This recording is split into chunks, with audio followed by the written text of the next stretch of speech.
maintenant, hop.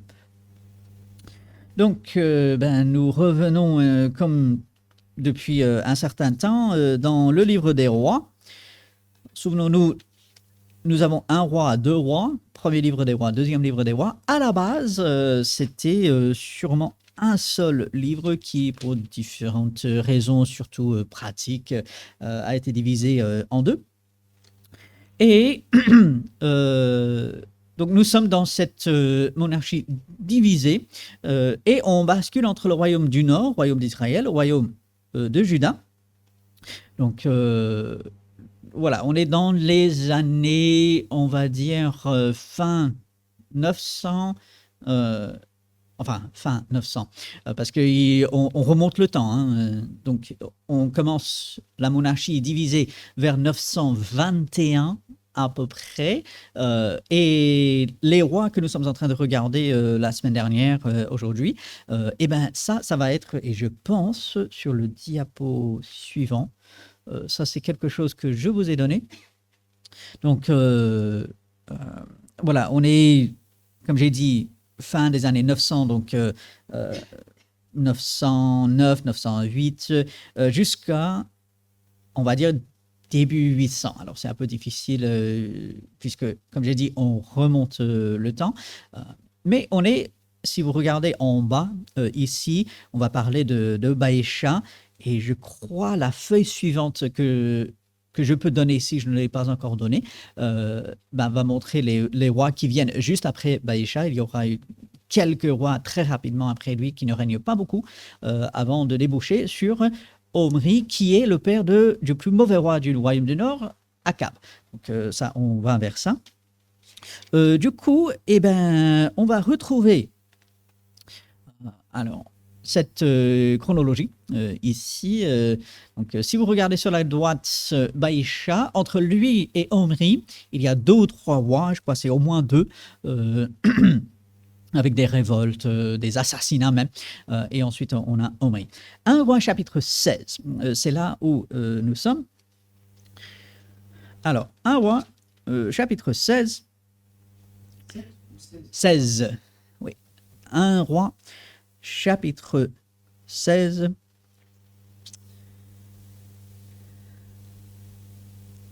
Et au verset 4, on aura quelque chose quand même d'assez terrible. Celui de la maison de Baïcha qui mourra dans la ville sera mangé par les chiens. C'est quand même terrible. Alors, pourquoi, et je pense qu'on a parlé de cela la semaine dernière, mais on y revient un peu. Pourquoi manger par les chiens? Déjà, on peut dire que c'est pas la seule fois dans la Bible que ça dit manger par les chiens et par les oiseaux dans les champs.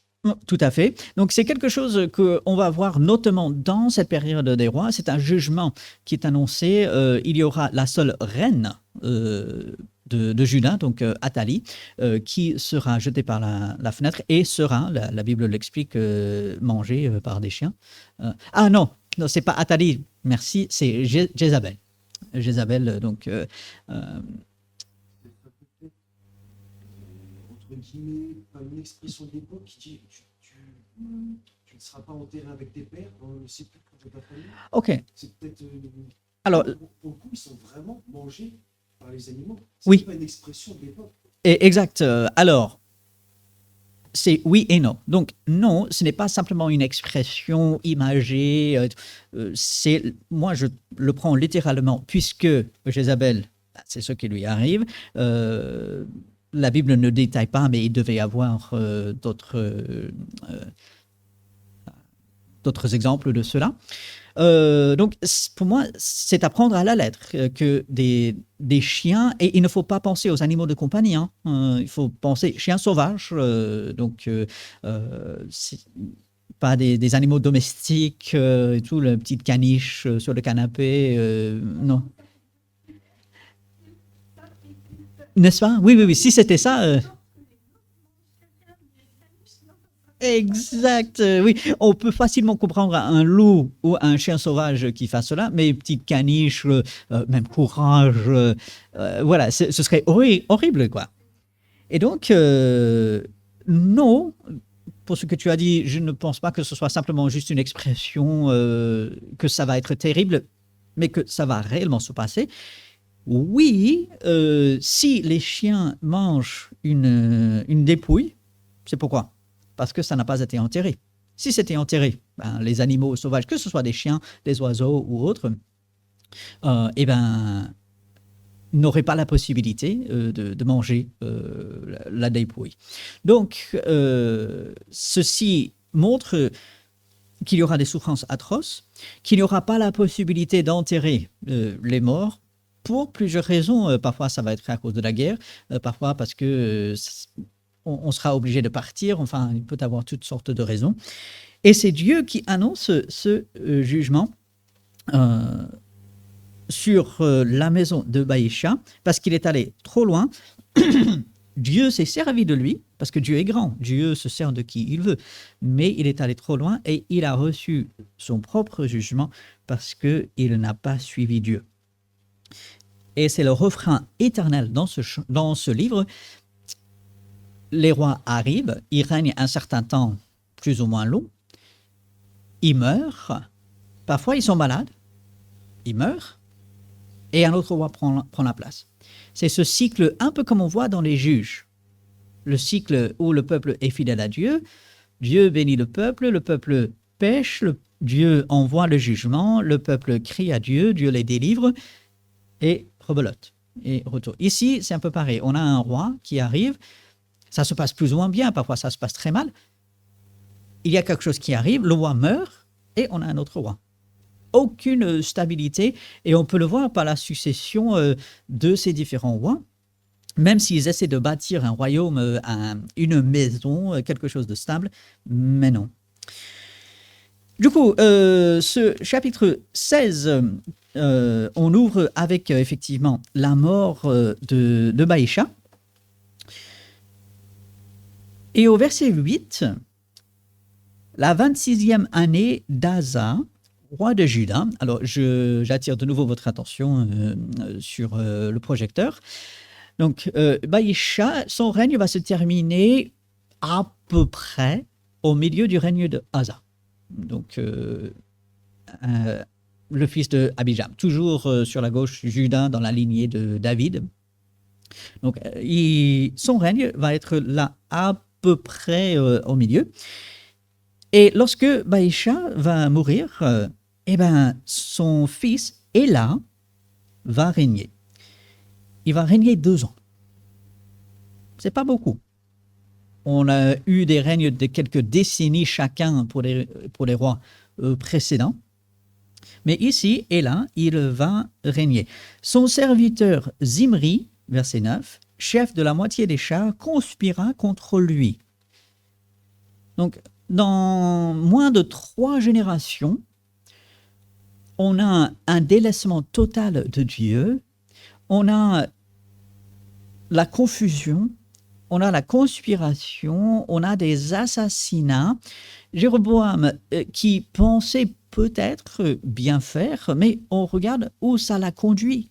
Et là où ça a conduit le peuple, c'est quand même dramatique. Dans un temps relativement court, ce n'est pas comme si ça a pris des centaines d'années. On est en train de parler de quelques dizaines d'années seulement. Qu'on croit le cœur de l'homme sans Dieu, s'éloigner de Dieu, est mauvais et va produire des choses horribles. Alors, verset 9. Son serviteur Zimri, le chef de la moitié des chars, conspira contre lui. Et là était à Tirtsa, buvant et s'enivrant dans la maison d'Artsa, chef de la maison du roi à Tirtsa. Quel est le problème ici? Alors, il est évident, mais voilà. Quel est le problème dans ce verset? Ok. Ok, pourquoi est-ce que c'est un problème? L'ivresse, pourquoi c'est un problème? Et alors? Il savait qu'il y avait une conspiration contre lui? Pas sûr. Peut-être, mais pas sûr. Parce que s'il l'aurait su, ce serait préparé à la bagarre. Là, il s'en est Alors, ouais, vu comment il agit, même s'il était au courant, je ne sais pas. savait d'avance qu'il allait être Non, blessé. non, non, non, non, non, non. Il est totalement inconscient, ça c'est certain. Et l'ivresse, pourquoi est-ce que ça c'est un problème? Et tu as dit parce qu'on n'est plus maître de soi. Et alors? Parce qu'il a des responsabilités, Lesquelles? son statut. Il est qui? Il est roi. Oui, oui. Et donc, le raisonnement, il est bon. Donc, il est roi. Qu'est-ce que le roi fait en train de délaisser ses responsabilités? En fait, c'est tout à fait ça. De ne plus être maître de lui-même. Et c'est quand même le peuple de Dieu. Il ne faut jamais oublier, Israël, malgré leur idolâtrie, malgré leur éloignement de Dieu, ça reste le peuple de Dieu. Ils doivent suivre qui? Dieu. Qui doit les diriger? C'est Dieu. Et là, l'ivresse, perte totale de soi-même, quelqu'un avec des responsabilités qui est censé diriger le peuple, quelle image ça donne? Israël va dire, bah, si le roi le fait, moi je peux le faire aussi. C'est pas grave si je m'enivre, c'est pas grave si je délaisse mes responsabilités, alors que si, parce que Dieu appelle le roi, on peut lire le livre des Proverbes, la Bible appelle le roi à bien diriger avec sagesse, avec sobriété, c'est-à-dire de façon réfléchie, intentionnelle, le peuple. Et ce roi, et là, ne le fait pas du tout. Tu allais...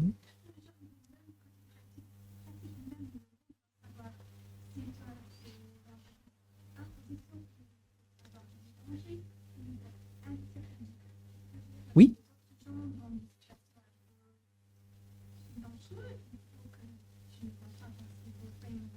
Avoir des pensées claires, l'esprit... Même le monde reconnaît cela.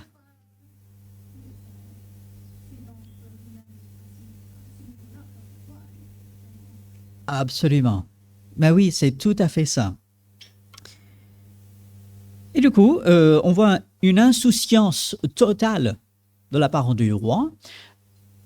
Il aurait dû se douter, c'est quand même le chef de son armée, donc, enfin, semi-chef, parce qu'il a la moitié des chars. Il a des responsabilités. Il était sûrement en contact avec le roi. Le roi était en contact avec lui, on peut le supposer. Et là, une insouciance totale, un orgueil de la part de Zimri. Parce que Zimri, qu'est-ce qui lui prend de dire bah, je veux être roi, être chef des chars ne me suffit pas. Je veux autre chose. Je veux être plus grand, je veux la royauté. Un orgueil, une arrogance totale. Le verset 10, Zimri entra, le frappa et le tua. La 27e année d'Asa, roi de Juda, et il régna à sa place. Alors, plusieurs choses ici. Apparemment, le roi n'est pas entouré de bonnes personnes. Parce que comment est-ce que ce gars, il arrive à pénétrer et tuer le roi? Ensuite, où est-ce que... Voilà, au verset 8, la 26e année d'Asa, roi de Juda, Éla, fils de Baécha, régna sur Israël à Tirsa. Il régna 2 ans. Un peu de maths ce matin. 26 plus 2, ça fait combien? Très bien, 28.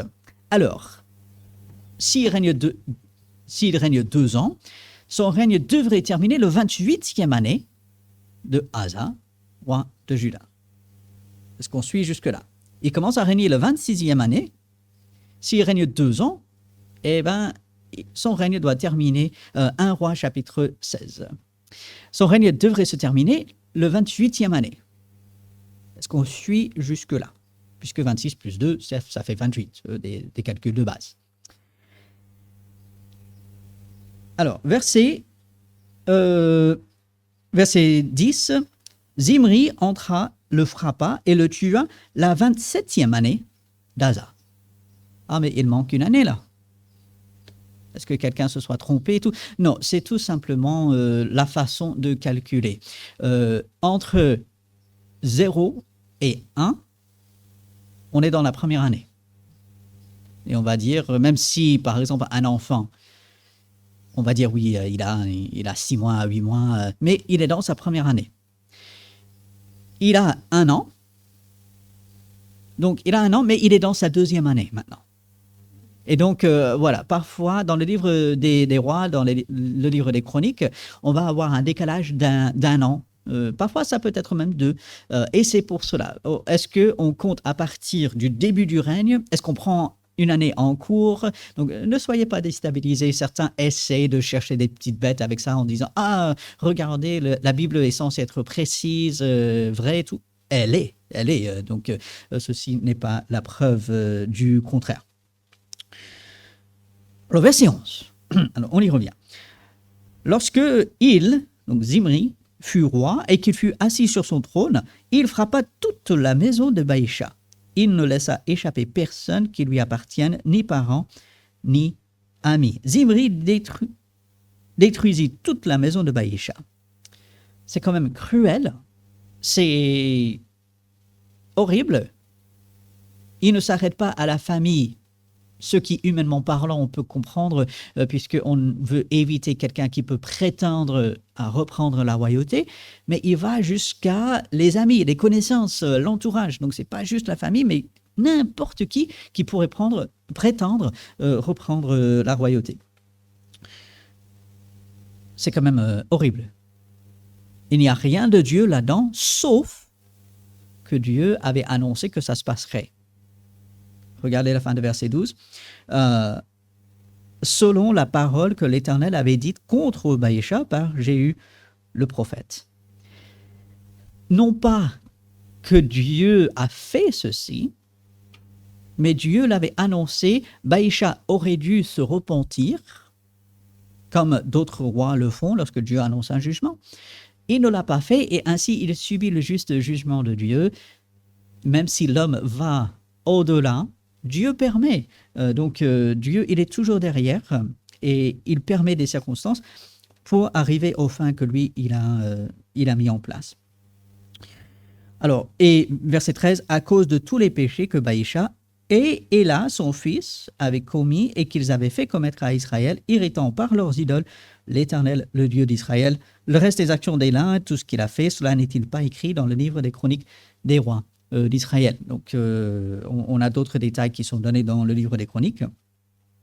Et ensuite, Zimri va régner et on ne le voit pas sur la projection puisque il ne régnera pas énormément de temps parce que on va avoir lui et ensuite Omri qui lui est le chef de l'armée. Donc on le voit, c'est la nature humaine, c'est un peu la confusion, l'instabilité. Certaines personnes prennent parti pour Zimri et d'autres pour un certain Omri qu'on va voir, qui sera quand même assez important dans toute cette histoire. Donc, on voit verset 15. La 27e année d'Asa, roi de Juda, Zimri régna 7 jours, une semaine. Lorsque on va contre les plans de Dieu, c'est pas le moment d'entrer. Je crois pas. Non. Malheureusement, je pense lui, il est parti depuis déjà un certain temps.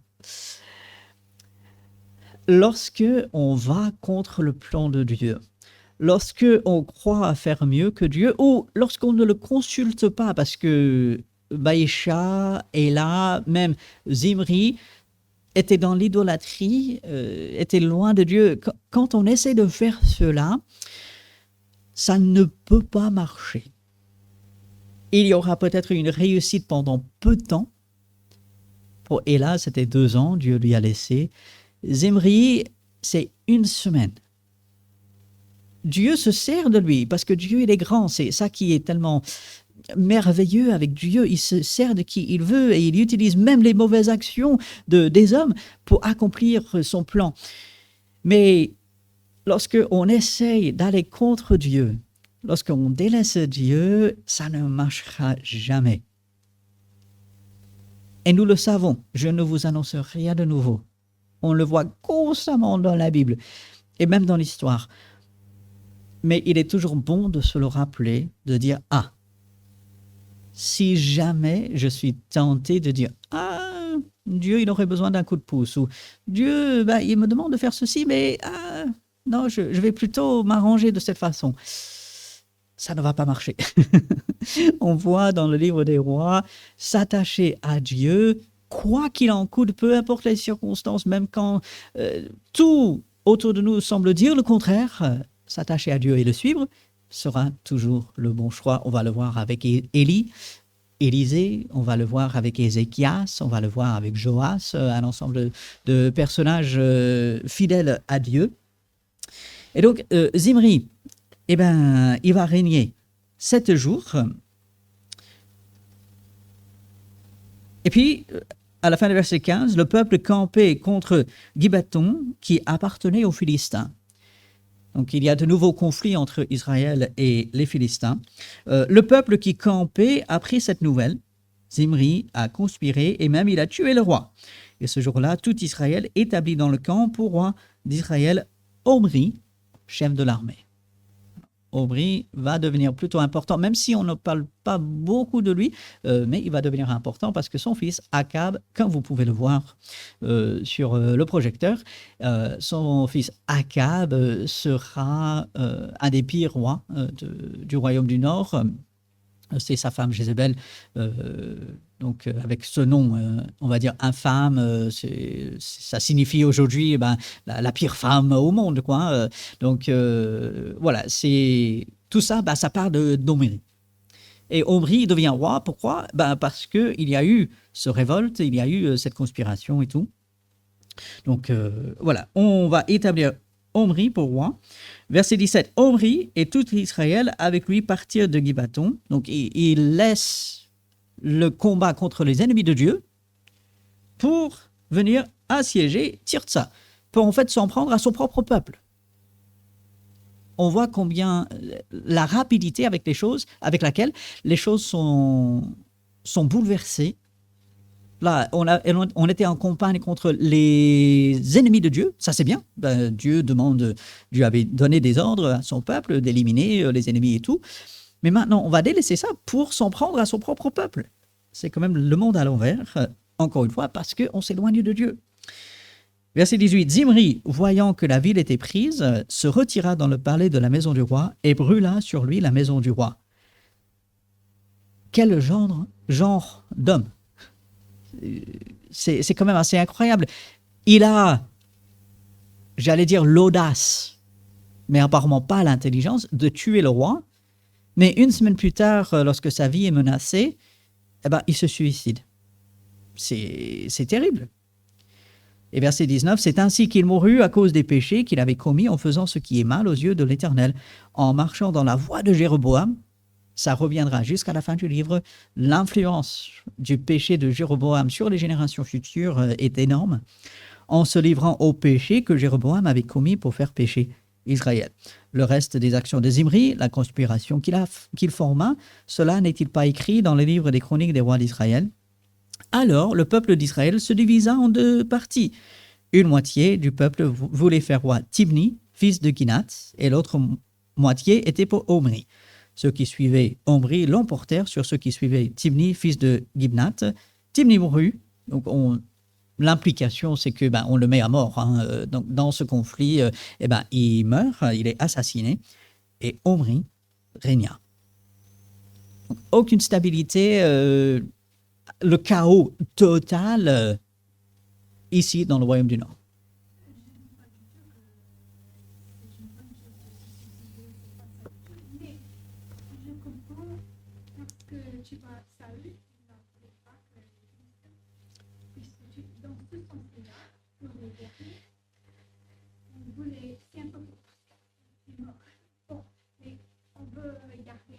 Mm.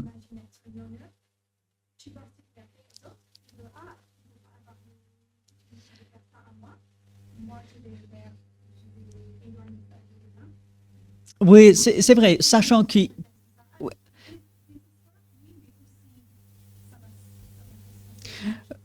Oui, voyant aucune autre issue, en se disant, je ne veux pas qu'on me tue, comme moi j'ai tué le roi, même c'est Abimelech qui lui, il va recevoir une grosse pierre sur la tête et il va dire à quelqu'un, tue-moi par ton épée pour qu'on ne dise pas que c'est une femme qui m'a tué.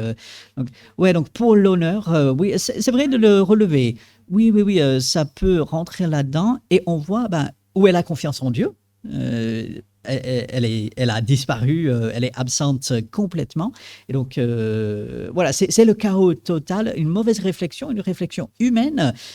Dieu est totalement absent, à part le fait que il dirige les choses pour accomplir le plan qu'il avait déterminé. Même dans les pires cas, Dieu agit. Dieu est capable de faire ressortir son plan et de faire avancer son plan. C'est vraiment quelque chose de merveilleux. Alors, nous allons nous arrêter là pour ce matin. Et Dieu voulant, la semaine prochaine, on va revenir pour commencer à parler d'Omri et pourquoi c'est tellement important de bien comprendre ce qui se passe ici et l'influence que ça aura sur la suite. Et puis, on va arriver très prochainement à parler du ministère d'Élie et ensuite Élisée. Et ça va être quelque chose de merveilleux avec des histoires quand même assez folle, assez bizarre à un moment donné. Donc voilà. Du coup, on va prier et ensuite on aura quelques minutes pour nous lever, pour nous saluer avant le culte. Oui, Seigneur, nous te louons, nous te remercions que tu es là, peu importe les erreurs, même les horreurs que l'homme peut commettre, tu es là et ton plan avance. Merci de t'appartenir. Merci que nous pouvons nous tourner vers toi dans n'importe quelle circonstance, savoir que tu écoutes. Merci pour tout ce que tu fais. Aide-nous, Seigneur, nous l'implorons. Et c'est en ton nom que nous prions. Amen.